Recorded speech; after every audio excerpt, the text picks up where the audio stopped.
just want one pack. No, not one pack.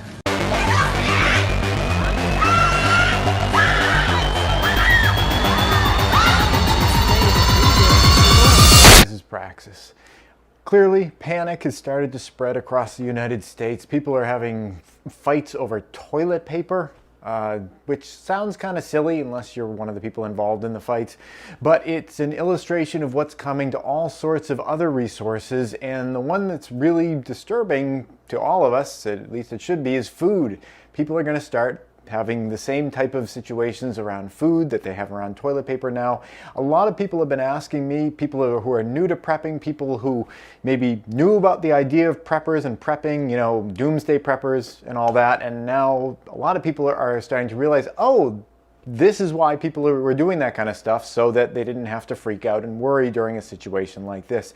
If you're one of those people and you would like to get up to speed to yourself become a prepper so you don't get caught in those crowds, I got two things to tell you. One is it's too late.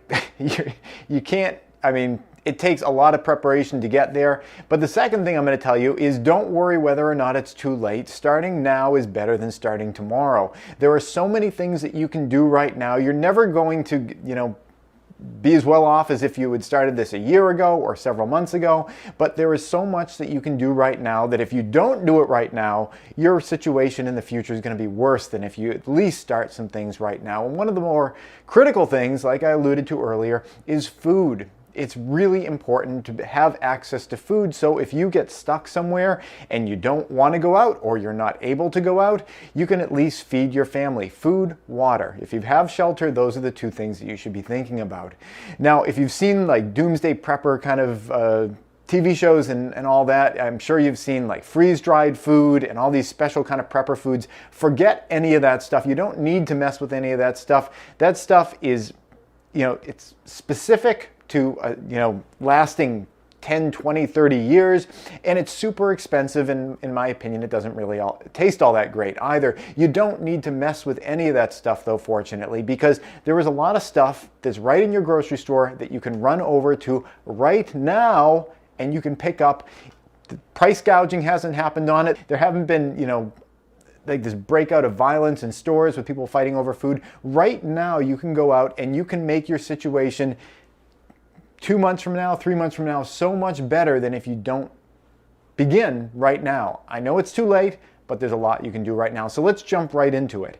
First, food and water. Let's start with water because it's really simple. You can go out to the store and you can buy a bunch of, like, you know, the small plastic bottles of water. You can get gallon jugs of water. Now, I'd warn you, I've had some of those big gallon jugs in the past, and I've had them on my shelf, and a very high percentage of them have sprung leaks spontaneously and just started leaking all over the shelving. I don't know if that's an issue endemic to water jugs. It's not something that I've frequently, you know, kind of stocked in my pantry, but on the couple of occasions when I did, pretty close to 100% of the time they sprung leaks. Now, again, it's just my experience, but whether or not that is always the case or not always the case, you can get those, but there's another way of getting water, and that is just putting it in whatever jugs. This just have orange juice in it. I washed this out, soap and water, shook it all around. I can fill this up with tap water, and I know people will say, well, you should put you know, some bleach in there to treat it, you should put iodine in there to treat it. Just water from your tap is going to last a long time in a jug like this, as long as you keep it in a cool place. If you're worried about that, I mean, get yourself a camp filter, one of those little hand pump kind of camping filters that you can just throw into a stream and, you know, filter the water right out of the stream. Certainly if one of those is capable of filtering water out of a stream where just upstream there's a coyote pissing in the river, certainly if you take one of those and filter whatever water you have in here, even if you haven't treated it at all, it's going to, like, whatever might possibly have happened to have started growing in here, you're going to get it all cleaned out, and it's not going to be any kind of a problem for you. So just whatever kind of containers, as long as they're food grade containers, get them, put some cool tap water in there, you know, run the tap for a while, get the pipes kind of cleaned out, and by a while I mean, you know, 30 seconds, you know, just make sure they're really flushed out. Get these nice and clean beforehand. Fill these up, seal them, put them in a cool place, and get yourself a camping filter. If you're nervous about it, you can filter anything that you want to drink out of this. If you need to use this water for cooking later on, it's no big deal because by boiling it, you're going to kill anything that might be growing in there anyway. Water, done, taken care of.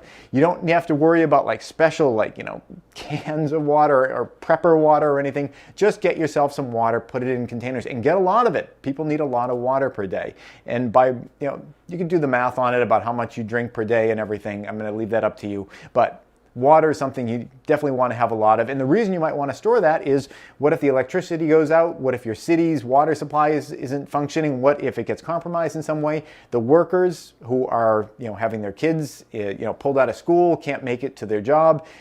Services could slow down. Water is one of those services. So get some water in your house.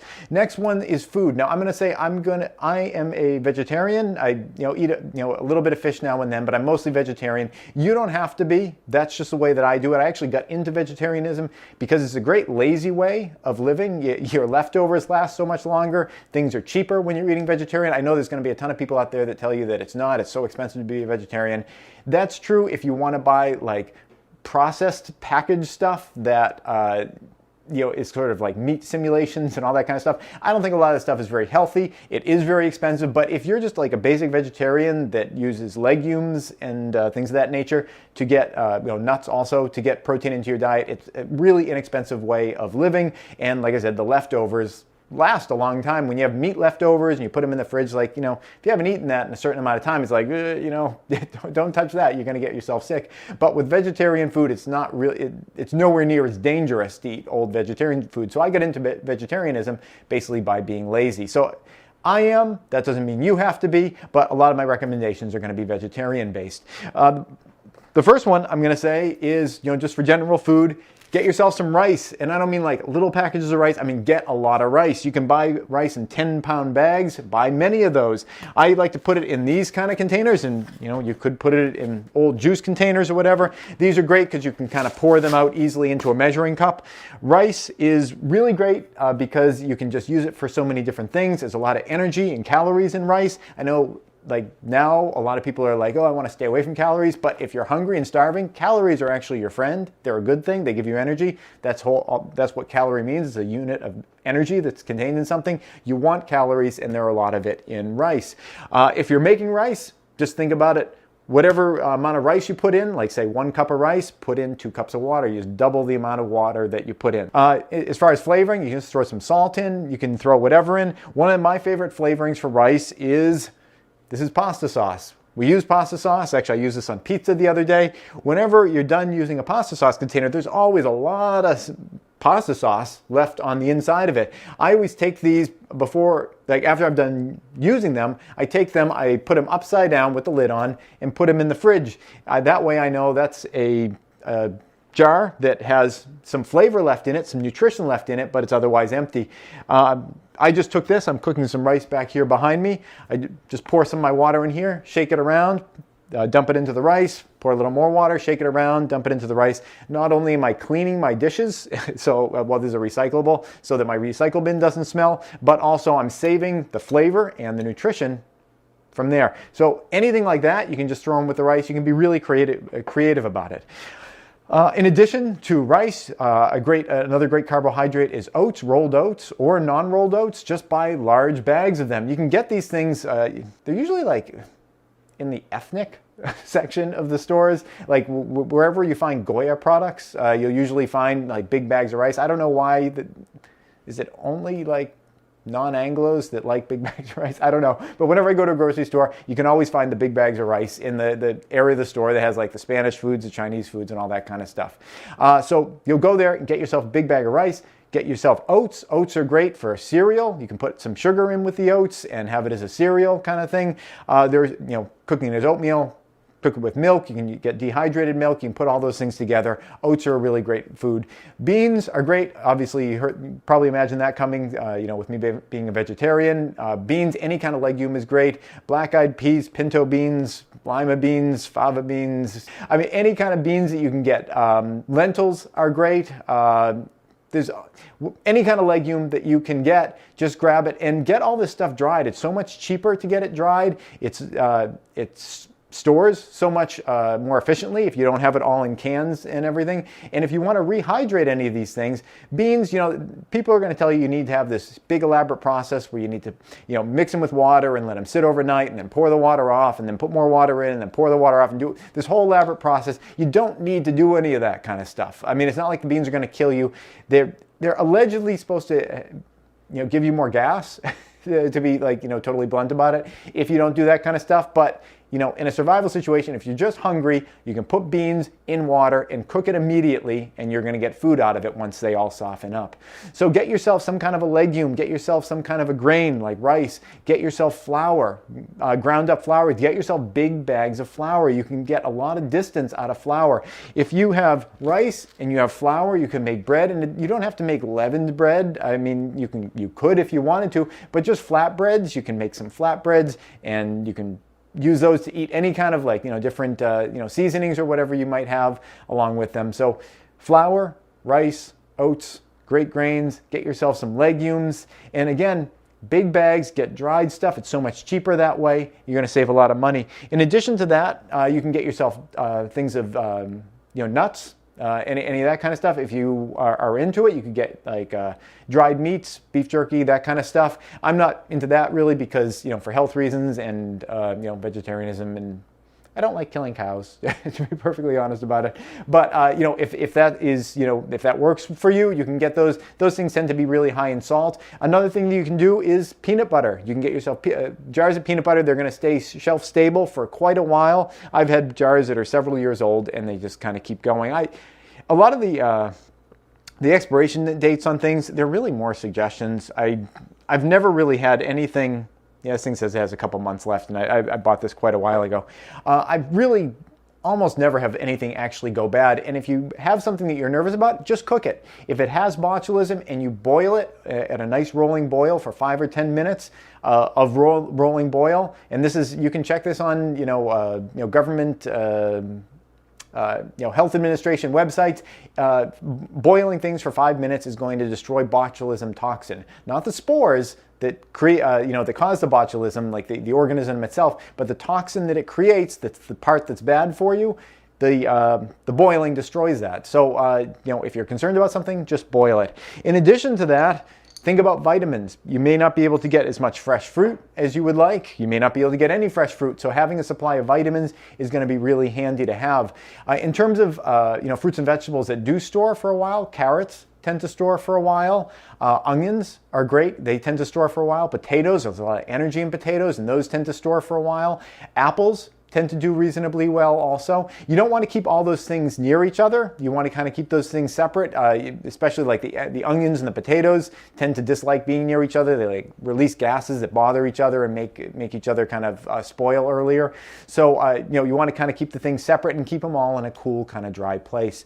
Any medicines that you might need over the next 6 months, try to get them now. Cold, flu medicines, teas, if you get sick, grab that kind of stuff. Any kind of prescription medicines that you need, try to get that stuff ahead of time because there may be shortages or you may just not want to go outside.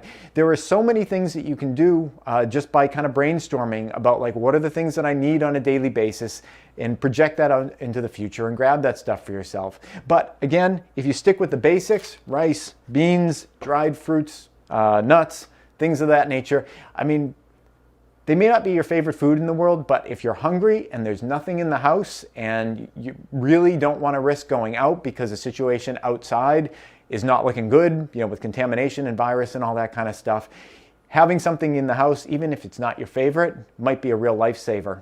So think about it now. Go out now so you don't have to fight people for it. Go out now before the prices are really high. Go out now while you can. Worst case scenario is nothing happens. Everything gets contained. I think that's really unlikely at this point, but this is the worst case scenario in terms of you buying this stuff, is that everything gets contained and you ended up buying a bunch of food ahead of time and you're going to eat it anyway, which I don't think is that big of a deal. And plus, the fact that you bought it in bulk means that you saved a lot of money because it's cheaper to buy in bulk. So if you're new to prepping, don't worry. You can never do as well as if you had started this before, but you can do so much better starting today versus waiting another week or 2 or a month or so, because things I would say, with this present situation, are going to get worse before they get better. So do something today. Go to the grocery store. When you go out, be careful. It's already, you should consider, to be pretty much everywhere. So when you're bringing stuff back into your home, sterilize, clean things as they come in. Or at the very least, just set them aside and let them sit for several weeks so that, Mother Nature can take care of it for you. That's it. Good luck. And welcome to prepping if you're new.